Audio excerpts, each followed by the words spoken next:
What if your anxiety, self-doubt, or sadness was just a misunderstood part of you, just waiting to be seen, heard, and witnessed?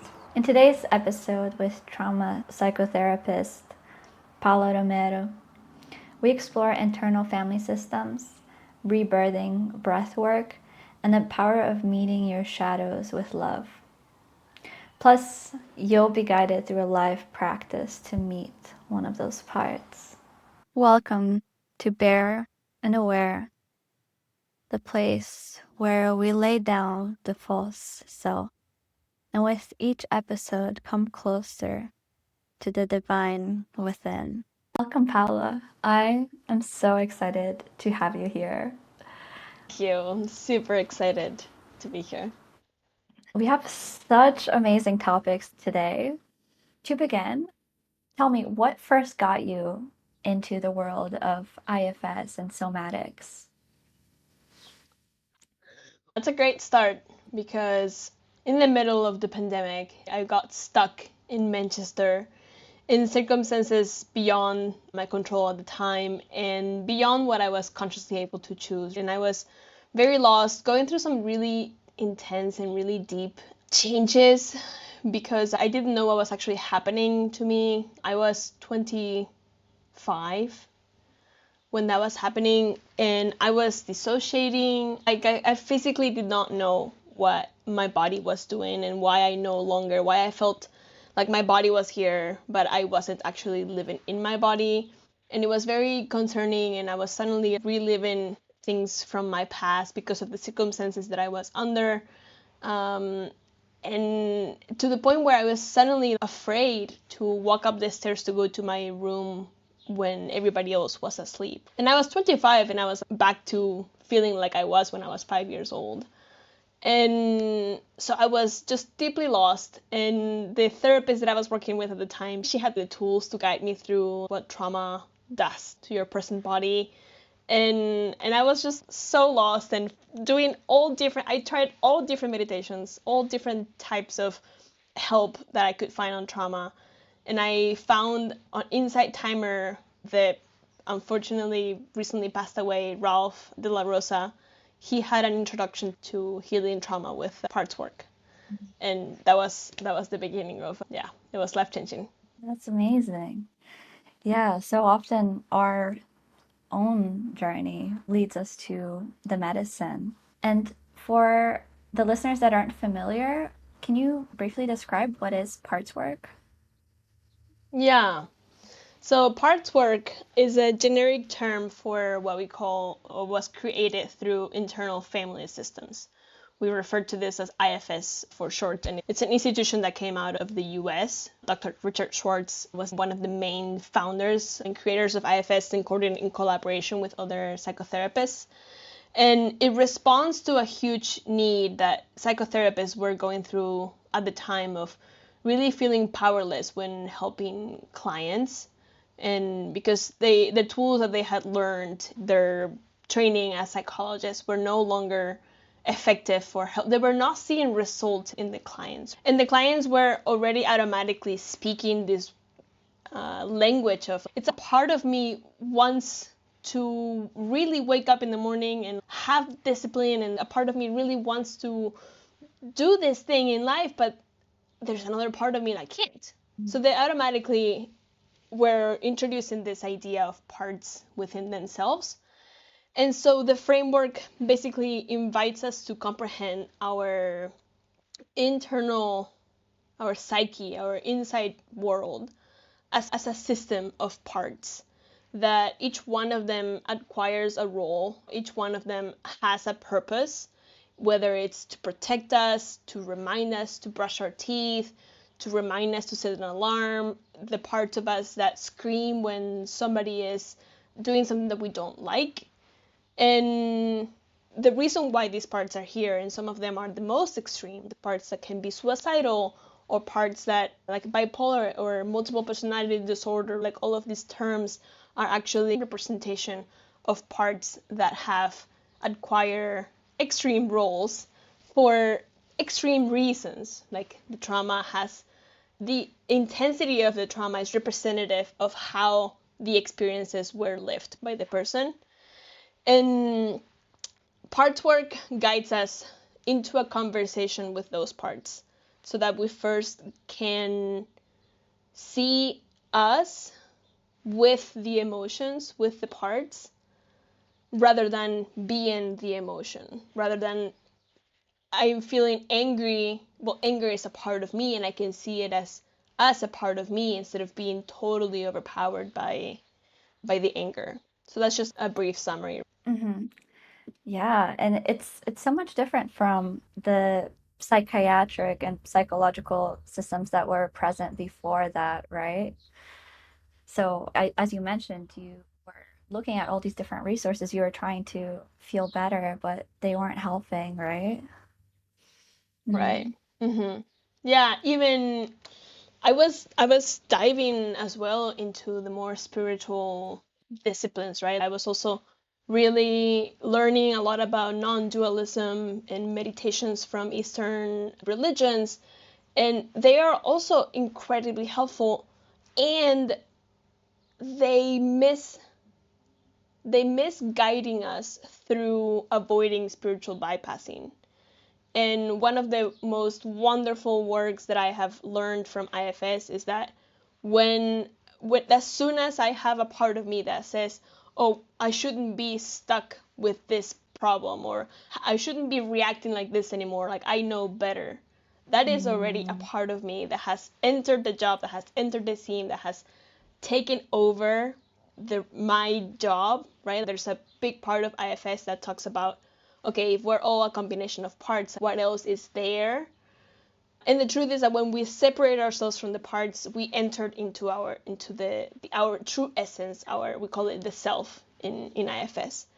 And as soon as those parts of us take over, there is no longer access of it's like the parts hide or no longer give the ability for the self to come through.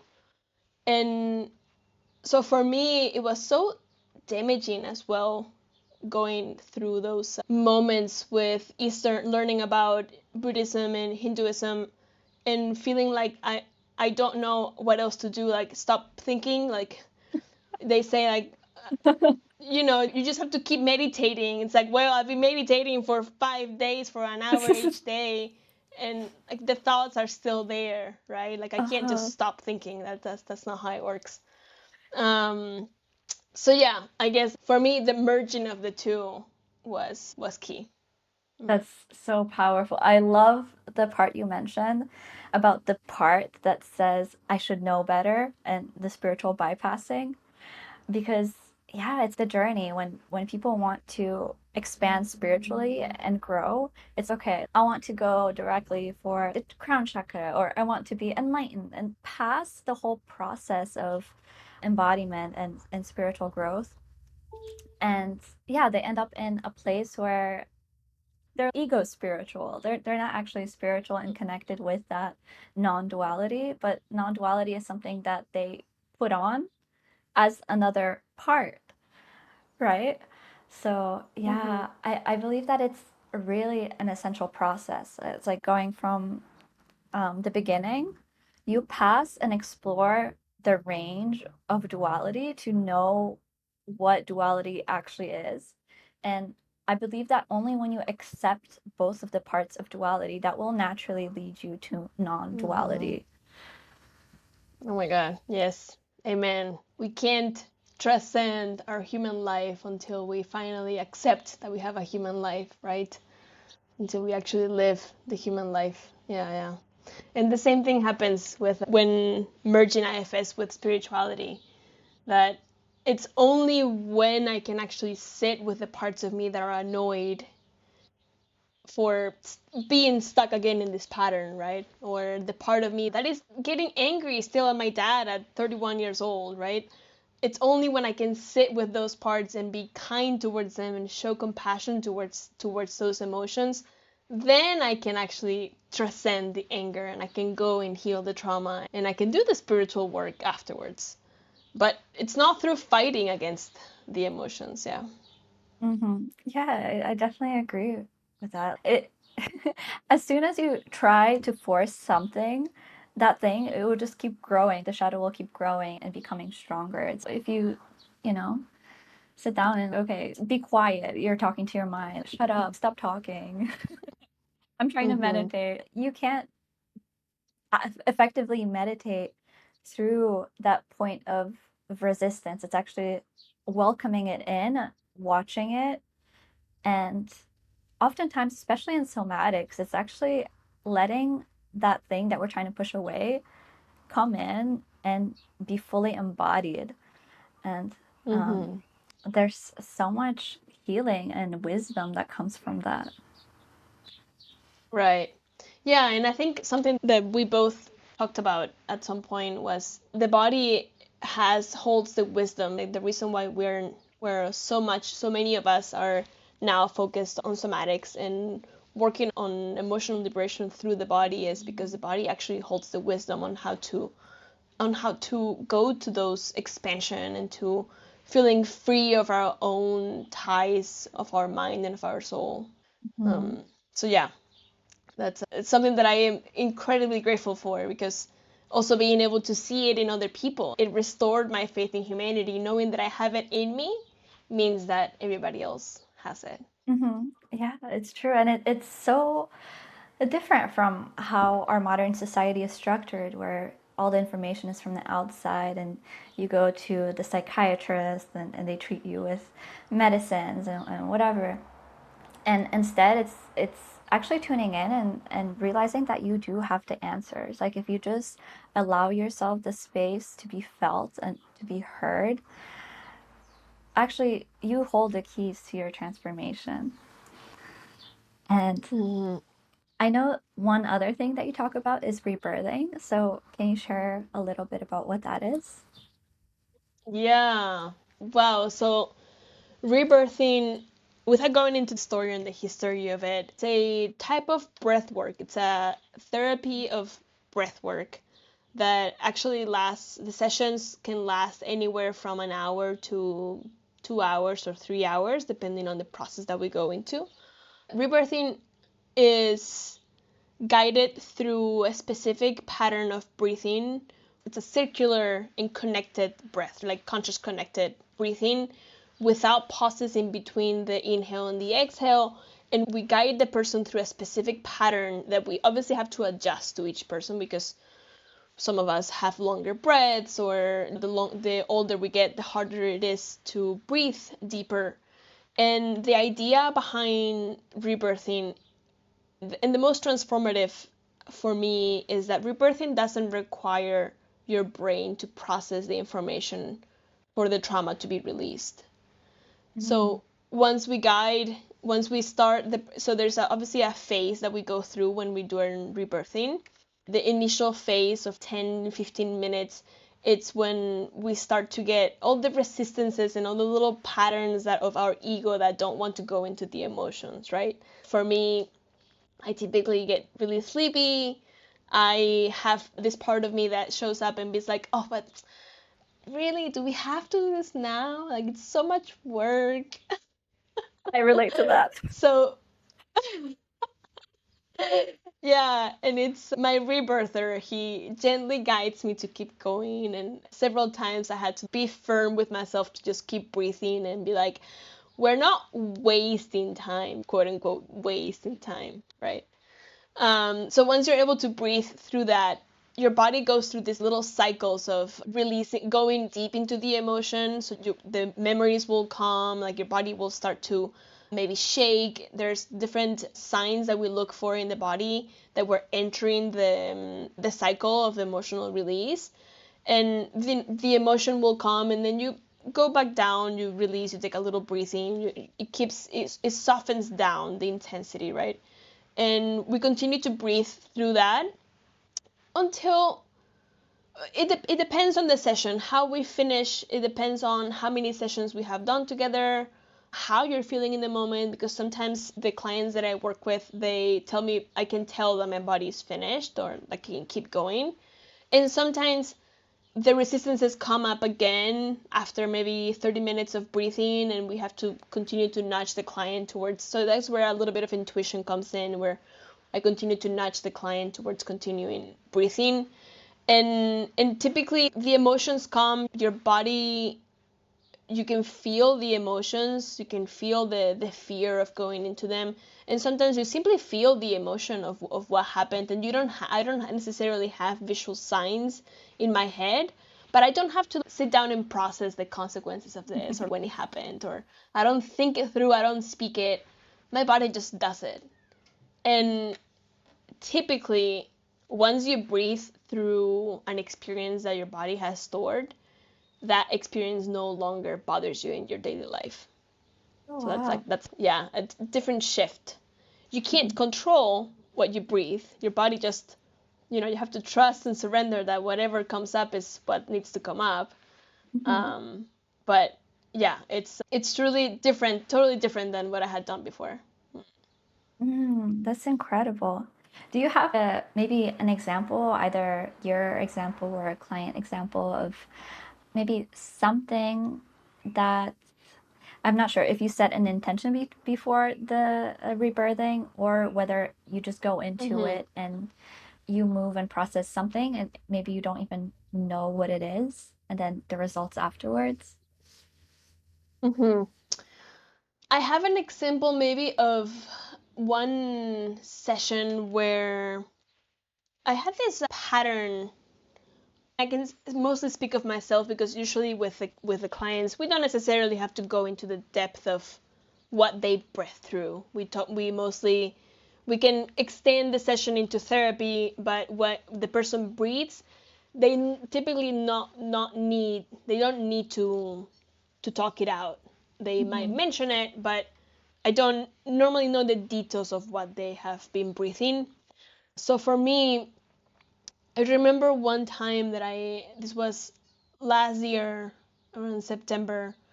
At the time I was dating somebody, and I remember feeling this emotions that I had already felt in the past of melancholy or feeling really sad at times when my partner would leave, or feeling melancholic of my partner for some future idea that wasn't yet happening, right? There was no evidence that this was happening. And I just remember that I went into the session into the and this was something that I hadn't necessarily dove into just because it wasn't bothering me so much, and I just breathe through it, and then it goes away and it happens again and later and I forget about it. And I went into the breathing session, and I didn't necessarily set an intention, but because it had been happening recently, when I went into the session, I could immediately tell that that's what I was going to breathe, right? Uh-huh. It was just very present in my body. It was touching the skin, right? And and I remember just feeling the intensity of the melancholy, and also feeling, wow, this doesn't actually belong to me, right? I don't know where this comes from, but this isn't actually mine. And that was actually one of the shortest sessions that I had done. I think it was maybe an hour and 15 minutes, and typically the other ones were more an hour and a half to 2 hours. So it was also very interesting because I had never actually breathed something that was maybe inherited from an ancestor. I love that example that you used, that you are feeling this sadness, this melancholy that wasn't actually directly related to anything going on in your daily life. And I think sometimes people just get used to feeling Mm, anxious or sad or lethargic, and the conscious mind can't find the reason. So people might go around trying to put a band-aid on it, saying, okay, let me go hang out with my friends and see if it gets better. And eventually they get used to it. So it's so powerful to mm-hmm, demonstrate you might not need an active conflict or trauma in your daily life to use these mm-hmm. tools. Yeah, 100%. So much of our body is constantly observing without us having to consciously process the information. And it would be so tiring if we had to do all the processing consciously, right? So at some point I also had to let go and trust that my body is bringing up emotions without my conscious awareness for a reason, and trusting it's in that higher power within my body, right? Mm-hmm. And so after one session, was that done? Was that healed? Yep. Yep. Wow. Yeah. Some other ones are not. Some other ones do require a little bit more sessions, but that one specifically was one and done. Mm-hmm. Okay, amazing. Mm. And I know you mentioned that you would love to do a demo with IFS and somatic work for us. So I think that would be great for the Yeah. listeners to get a feel and understand more of what that looks like. Mm-hmm. Right. Yes, because the main goal of IFS, and maybe you can obviously talk about this after the demo for yourself, is to create that separation between the part and our true self, right? The true essence behind the parts. And that space lives in the present. It's conscious and it's aware and it's calm and it's confident and courageous and compassionate. And that space is readily available for us to access it at any time. And it's actually everything that we've all longed for our entire lives. So I would love to guide you through it, and also the listener, if they're able to sit down and close their eyes. They won't be able to answer me. Like I'm gonna ask you out to answer the questions, Mhm. but they can also get a feel for it as well. Okay, yeah, that Great, sounds great. cool. So I invite you to just to sit comfortably, maybe uncross your legs, soften the gaze if you feel it, or close the eyes. Take a couple of breaths. Take a quick stock of how the breathing is. We can do a little weather check just to see how the body is breathing at the moment.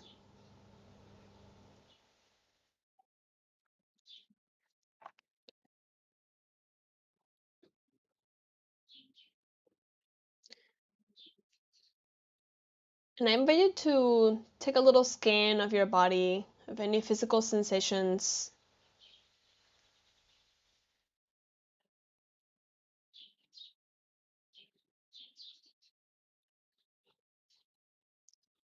And simply allow them to be there. See if you can take a little, even just 2 breaths, to sit with the physical sensation.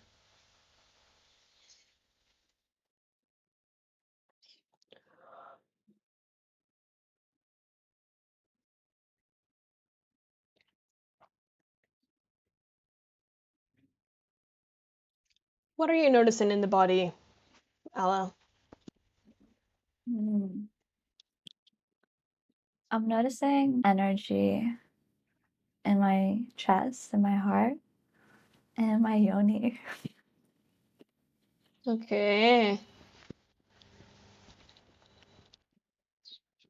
Yeah, sit with that energy in your chest and in your yoni. Let it be there.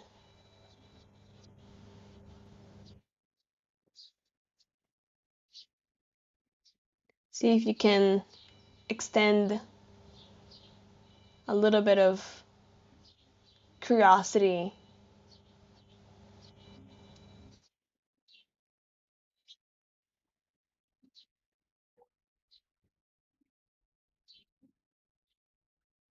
and tell these parts that the sensations that they're welcome here.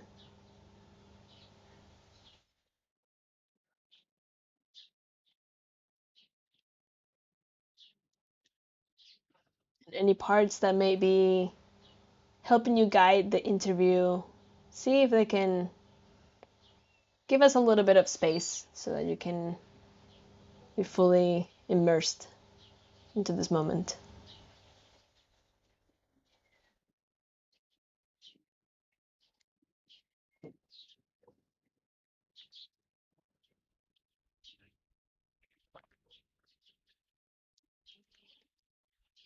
You feel one of those areas, either the chest or your knee, more present, more, you feel it with more intensity than the other one? Mm. Now, yeah, it seems also my hands. I'm feeling the tingling in my hands and this energy that's kind of it's coursing throughout my body and it's almost lifting me up. Hmm.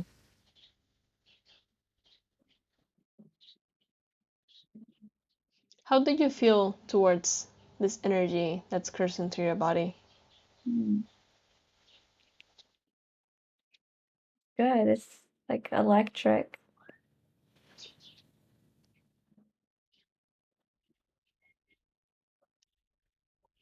It's exciting. See, hmm. See if you can extend that excitement and that even maybe gratitude for its presence, for how good it feels. Let it know that you feel grateful for it.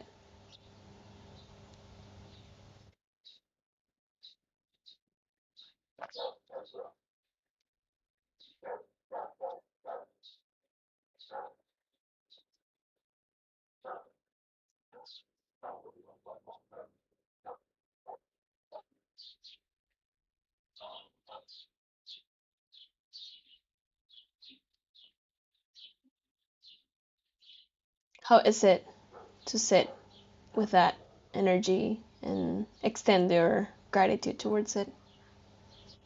It feels like it's expanding.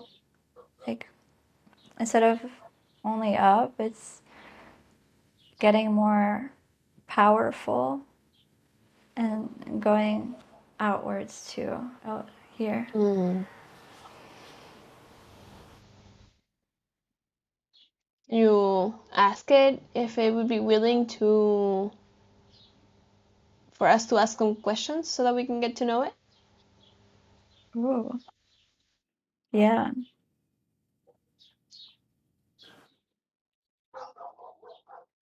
Can you ask this energy that's expanding, what job does she do for you? Mm.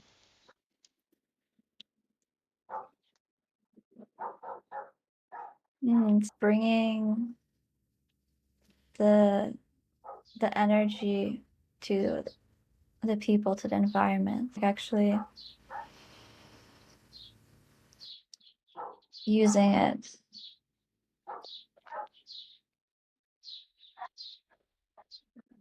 to take action. Mm.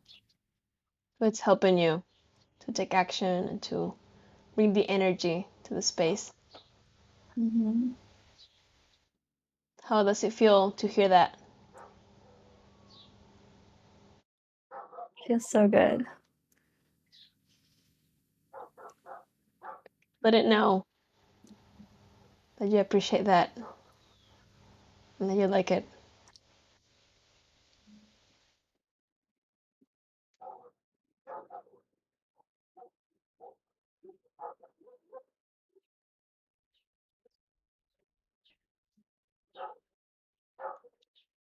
Can you ask this part what what does she want for you? Mm.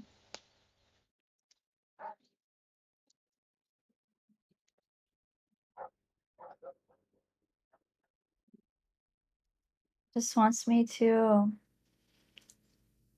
be in flow,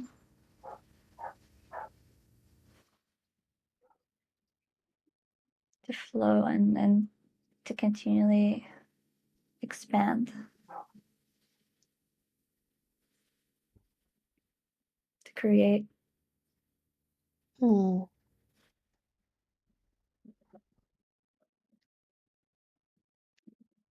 And how is it for her to do this job for you, helping you do that? She loves it. It's really immersive for her when she starts. It's kind of difficult for her to stop.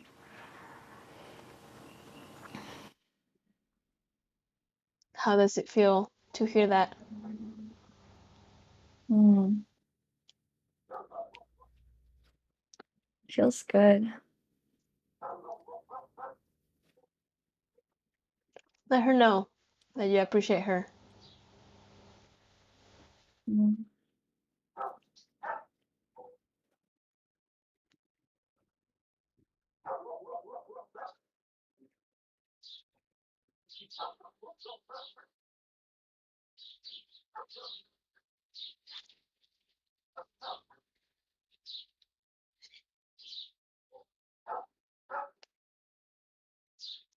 Is this part aware of you? Does she see you?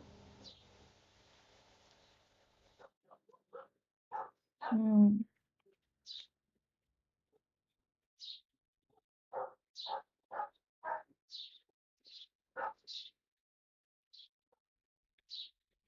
Ah.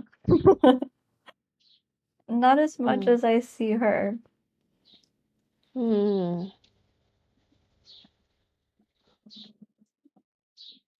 Spend some time with her. You can even update her on where you are, what you're doing, how you're doing this job of expanding and taking care of yourself. Mm.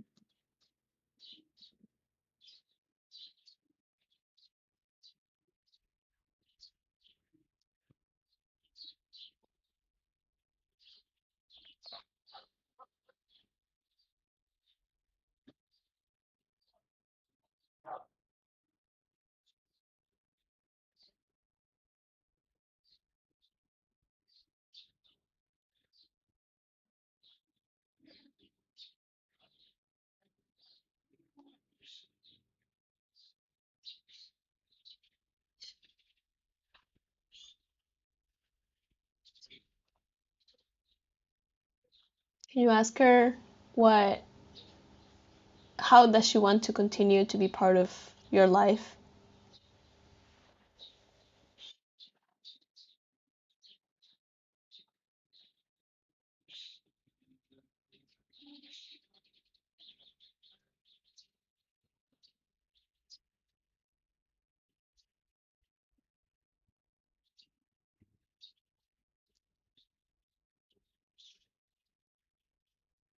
Mm.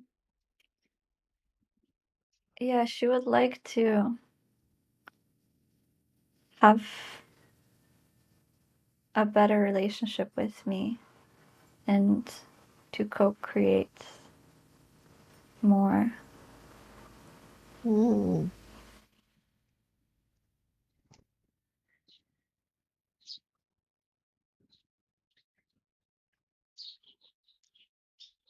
that be okay with you? Oh, definitely. Yeah. Can you ask her if she has a specific ritual that she would like to do or how she would like to present herself?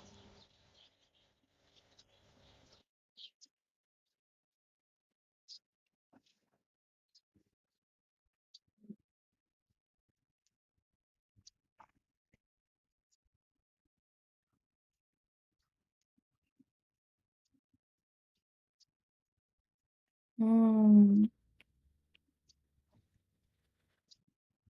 Oh, yeah.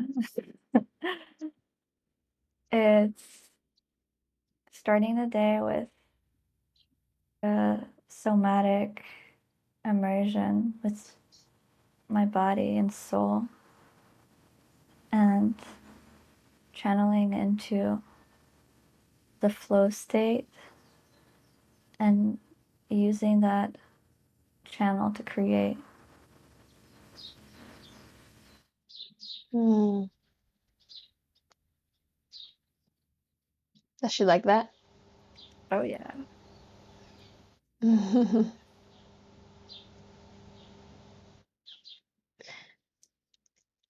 Does she have a preferred part of your body where she would like to stay so that you can connect with her in a more specific way in the mornings?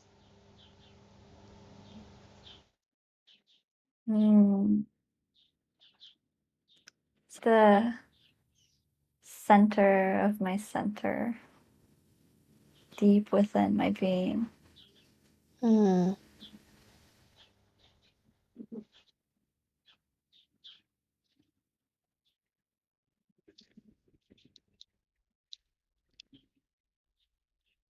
Well, let her know that you feel committed to doing this in the mornings. And then you will connect with her and bring her into account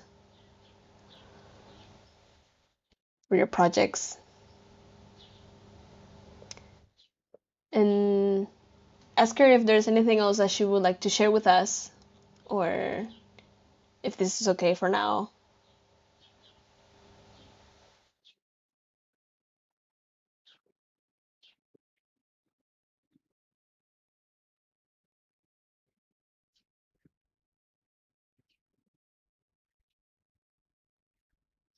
She says I already know what to do, I just need to do it.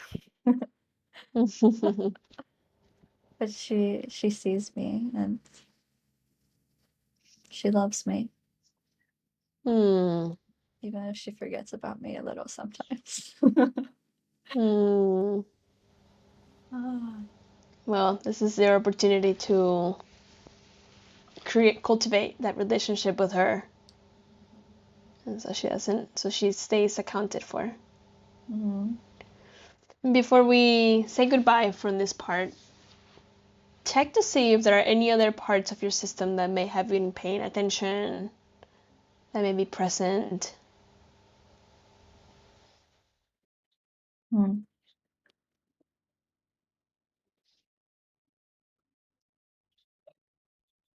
I think the energy that was lifting me up, kind of going through my energy centers to my head, it was watching and it feels a part of it. It's the first step, is this channel, this inspiration, this connection within.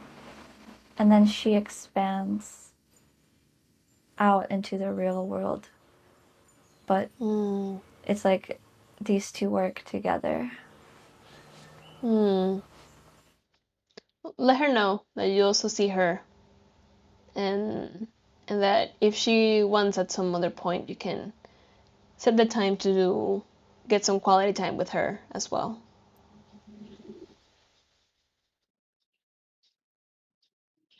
She likes that. Hmm. Let both of them know that. Tell them thank you for giving you this space and for giving you this time to spend a little bit of space and time with them and get to know them. And and might take a couple of deep breaths, and when you're ready, you can come back to this space with me.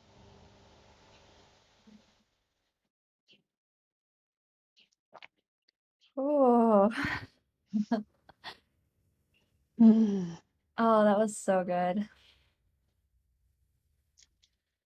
How are you feeling? Ah, amazing. Yeah, I'm feeling aligned. I feel I definitely needed that. Mm, I'm kind of out of my routine right now. I'm I've had to travel to Hawaii to help my mom with some health issues, and it's just kind of I forgot about myself to some extent. Mm-hmm. And that's such a deep reminder that I really I can serve the best and I can live the best actually. It applies to everything when I am connected to that channel, my higher self and my mission in the world as well Mm-hmm. and the actions that I take every day. Right. Yeah, so true. And so it sounds like this part of you was also gently reminding you to come back and to come back to your routine. Yeah. Hmm. And it's so powerful doing it through this embodied way because, it's something I know that's in my head. I'm okay. I know if I do this, then da da da da da. But it lands differently when it comes through the body. Hmm. Yeah. Yes. I mean, I think one of the, and this was an example of a conversation with a part of you that is cooperating with you and that has consonance with the real world, right? It's not a part of you that you're struggling with or that presents has good intentions, but through a through an unfortunate or undesired behavior. And but it still applies, right? Because you can still create that space. I think the fact that we had this conversation is probably more of a consequence of how much work you have done with yourself, that you have been able to cultivate parts of you that have great behaviors and great intentions and great ways of helping you on your day-to-day life. And it's still parts that crave the attention from your true self, right? From that energy that flows through us when we can create that space from between us and the parts. And they still need to be supported, even if they feel whole and connected, right? Mm-hmm. and and even though it was an example of the best case scenario where we're having a wonderful conversation with a part of you that we all love, um, the space can still be created, and the relief is just much greater when we're doing it with parts that we're in conflict with. But Mm-hmm. nevertheless. Yeah, and I've noticed that as well throughout my journey. Of course, I've had lots of shadows and things that, you know, I didn't really want in my life, and many realizations that I didn't actually want the things that I wanted. I remember I was doing, at the beginning of my journey, I was doing this one somatic practice, and I'm, oh my God, actually, I say I want clients, but every time I have a meeting, there's this part of me, the minutes before the meeting, that hopes that they don't show up. Yeah. Yeah, like all these What was different. the truth? Uh-huh. Right. What was the underlying reason for that? What was the need? What was the desire? Hmm. It was, there was the fear, right, of actually having to go, but the actual underlying desire was to do the work and serve the people, which is counterintuitive, right? It's the my body was doing the Hmm. opposite thing of what I said that I wanted because there was this element of fear of a failure. Hmm. Right. So this part of you kind of wished that the person wouldn't show up so that you wouldn't be exposed to a potential failure. Uh-huh. Yep. Right. Yeah. Right. Yes. I mean, they all have beautiful intentions. They just want to protect us and help us, just not in the most nice ways.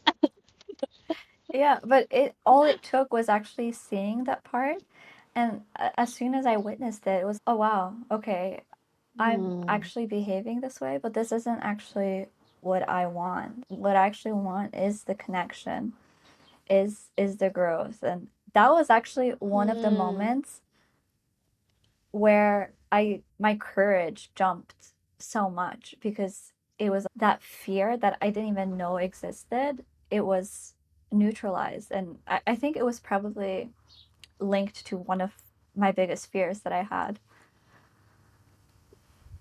So it Which just, was?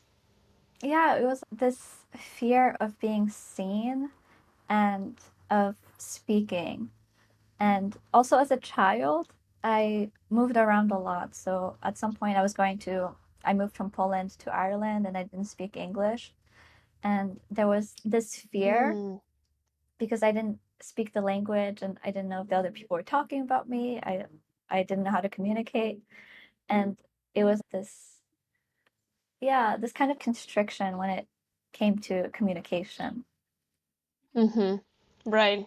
But like you said, it only took a moment to notice the part and to make it feel seen, for that part to step down into ease, right? Yeah, like the first, probably the first time I saw it, it was the biggest jump for me.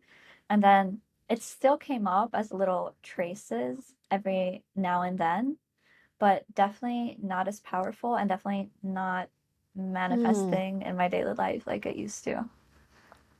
right. Well, my biggest analogy for what these parts need from us is the analogy of the airplane. If you imagine that all of our parts are passengers of an airplane and ourself would be the pilot. If we are in the plane and there's an emergency, um, and the pilot goes, well, I don't really, there's a problem, but I don't really know what to do. I don't know how to fix it. Is there an engineer in the room to come go fix the engine? In the middle of all the people in the back would go nuts. All the passengers that want to take control would act and try to calm people and try to organize everybody. And if instead there was a pilot that, like most pilots, pick up the telephone and they announce, well, there's a problem, here's what we're doing, here's how we're going to navigate this. We have all the plan in place, like we know our objective. Okay, like somebody's under control, somebody has got this. Our parts just need to know that there is a sturdy pilot guiding the ship. And they just need to be seen by this pilot, so that they basically need to know, oh, the pilot is there and the pilot sees me. Got me. Mm. So just being able to create that space and see the parts and be like, I got you. Like, and I have an example of this, because it's not always possible to have that space between the parts, right? This didn't happen that long ago. It was in February. I was leaving for India, and my dad had taken me to the train station so that I could leave the car. And we had an argument, and I left the car just in shambles. I was just like, oh my god, why am I doing this again? This is happening again, and I have no idea how to control this. And at some point, I just sit in the train, and I'm like, I'm just gonna repeat the words to myself. I know that this is a part of me. I see you. I didn't have that space, right? I didn't feel like I was in my true self, transcending everything. I was still very much so in the emotion. But because I was just repeating to myself, I see you, I know that you're upset, I know that this is triggering, I know that my dad is X, Y, and Z, I got this. I'm going to figure this out. And I just breathed through that, and within 5 or 10 minutes, I was like, life is good again, right? Uh-huh. She calmed down. And that's the key, even with other people. Sometimes someone will come to you with their problems and you start to try to come up with solutions. Oh, why don't you try this? And the person just becomes worse. But if you say, Mm. oh, I see you, I understand where you're coming from, that's all that they need oftentimes. So Mm-hmm. it's interesting because the same medicine that works for other people is actually the same thing that works for us. It's just being seen and witnessed.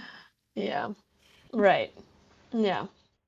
And so now I know you talk about finding the divine within and the IFS and the somatics and the rebirth.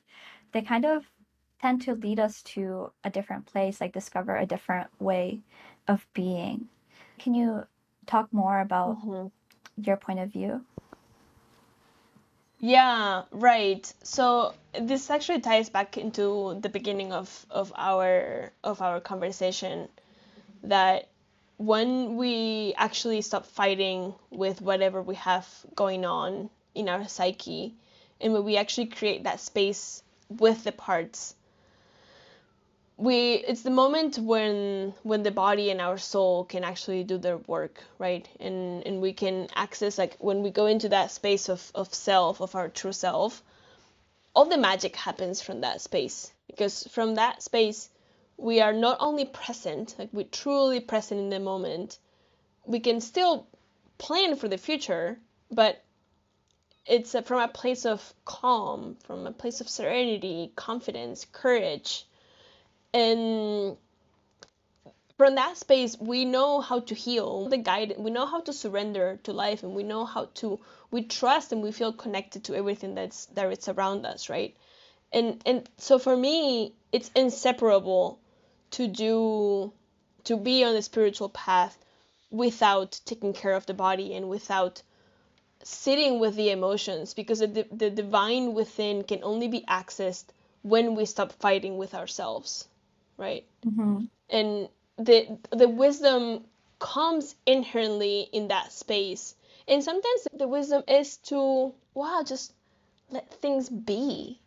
Mm-hmm. And that's, manifestation happens from that space. For me, it's, I can feel it, I can preach it. It doesn't happen to me as easily. Like, it's still a process, it's still a cultivation. The people that have been doing IFS and somatic work for many years, they have it much more cultivated, and they can live from that space of the divine within themselves more than when we first start. Because again, our parts have to feel that they trust us, that that we've got them, for them to like let space for the self to emerge. Mm, that's deep. And how would you guide someone who, for example, maybe isn't sure if they're connected with the divine within, or maybe isn't sure how to do it? Mm-hmm. Well, so obviously we all have it, and it's a remembering, and it certainly starts with, it's much easier when obviously I'm guiding it with somebody, to sit first with the emotions, simply letting them be without thinking about anything else, just feeling and trying to be descriptive of the physical sensations, right? Like, it's pulsating, or it feels like a knot in the throat. It has maybe a color, or it moves, it's static, or the same way that we would describe pain, right? And when we continue asking those questions, and one of the key questions that I asked you was, how do you feel towards that part? That's one of the key moments in the therapy. When we ask that question, depending on their answer, we know how much of their self energy is present. Because if they say, oh, I don't want it to be here, or I'm frustrated by it, or I'm afraid, those are again still parts. The Mm-hmm. moment I know, so when those parts arrive, it's because they have a reason to arrive, right? And so we would either ask them to step aside, or we would go into a conversation with those parts. And for this work to actually work, we have to peel those parts, ask them to step aside, so that we can focus on the one that we need to be working on, until the answer to that question, the answer to how do you feel towards that part, is, I feel open, or I feel compassion, I feel curious, I feel not bad. Sometimes it's just even well, I'm not upset with it, I can tolerate it. Mm-hmm. And we just simply start cultivating that part, right? Like, we Mm-hmm. try to extend a little bit of curiosity towards it, a little bit of compassion, a little bit of, oh, I see you, you're okay, you're welcome here. Mm-hmm. And the more we go into those conversations, the easier it is to extend that love and that compassion, and that, in the same way that I asked you, like, does she see you? And then you're like, huh, she's not totally aware that I'm here, but kind of, right? And so Uh-huh. we just continue building that relationship with the part. Mm. And question, could there also be a part? So I know you mentioned like the part that is resistant to what's happening. Could there also be an inflated part that's not necessarily tied to the divine? Like, for example, very excited or passionate, or would that be the divine, or would that also be one of the Hmm. parts? Right. Typically, they can also be parts. There can be parts that are simply excited, and parts that help us just even do mundane things like brush our teeth, right? There can be parts of us that certainly get very emotionally, sorry, in Spanish it makes more sense, but that they get excited about something that's coming up. And they are typically parts that are excited and emotional, and they're okay. We don't always have to separate ourselves from those parts. Like parts that we're happy with, like they help us run our daily life, but they're not necessarily the divine within, right? And we could still, just like I guided you to having that conversation with a part of you that feels really exciting and really passionate and like helps you stay driven. But because you were able to have that conversation with her, I knew that it wasn't just a self, right? Mm-hmm. So then the divine would be when you no longer have that conversation, when it's just presence, awareness. Mm-hmm. Mm. Mm-hmm. Mm-hmm. Yeah, like you are the embodiment of calm and confidence and compassion. And it's like you can see your life like from the outside, and you can see all the parts, and you can be like, oh, welcome my babies. Yeah. I love that. And yeah, another question, like how do we know if we're acting from our divine connection or from ego? Oh my God, of course. The question that we all want the answer to. Well, for me, certainly when there is some sort of urgency, an inability to wait, an inability to just let go of it and trust that it will happen, right? That I know that I'm reacting from a part from, yeah.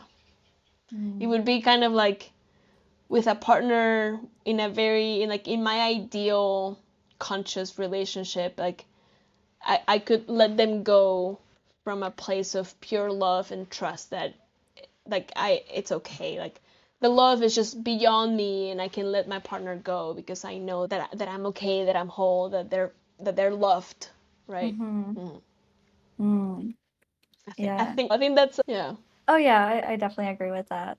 Yeah, personally, at the beginning of my spiritual journey, when I started tuning into my intuition, it was a little bit tricky sometimes because I wanted to be led by my intuition, but sometimes my intuition wasn't aligned to the divine, which led me to Mm. make really radical and kind of crazy decisions. I didn't know why I was doing certain things.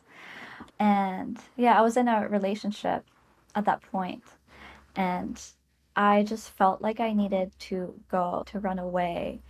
And I had these thoughts and desires, and I eventually left the relationship. Everything was fine in the relationship, but I was being led by desires that weren't coming from my center. And we ended up breaking up for 6 months, and I traveled to the United States, and we were apart for this time. And after this process, this is actually when I did my yoga teacher training, and I started growing more in my self awareness and the actual connection to the center, to the divine. And we ended up reuniting after the 6 months.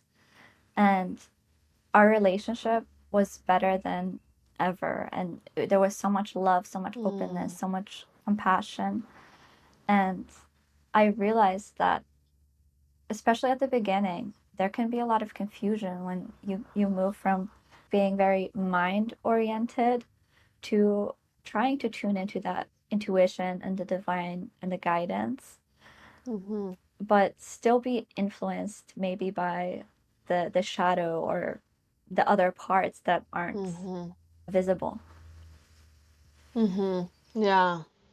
I mean, it's still, for me, certainly still that journey, right? As my business is growing and starting from the ground up last fall, yeah, I very much so relate to what you're saying of there's a path that I am embarked because I have a human body with specific lessons that I have to learn, and being able to let go sometimes of trying to make the perfect decision and just be okay with making the mistakes because they serve a greater purpose, right? That's also my current present. So Oh, that's incredible. What does getting bare and aware mean for you?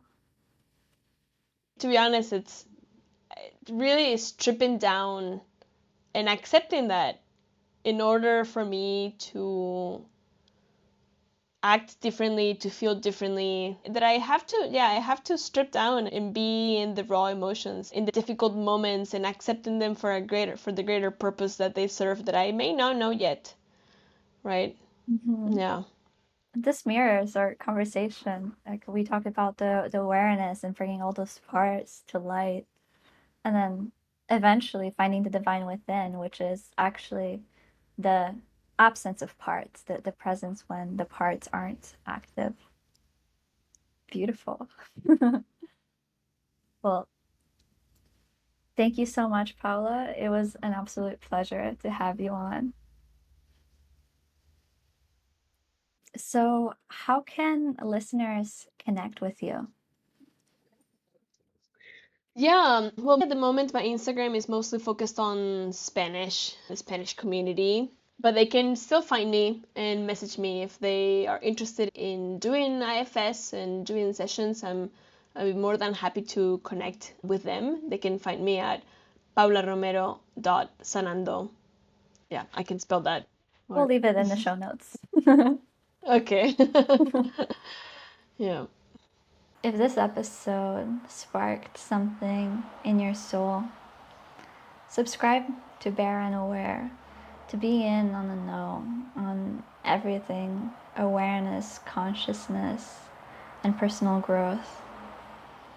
Leave a review to share your reflections and to help other people discover this podcast. Everyone that leaves a rating and review on the podcast will receive my Queen of Duality 3-day masterclass and practice set valued at $333. It is an absolute gem for those looking to explore their polarity, their duality. To find that and claim your prize, go to bareandaware.com/podcast-giveaway, and I'll place that link in the show notes as well. Thank you so much for tuning in with us today. See you on the next one.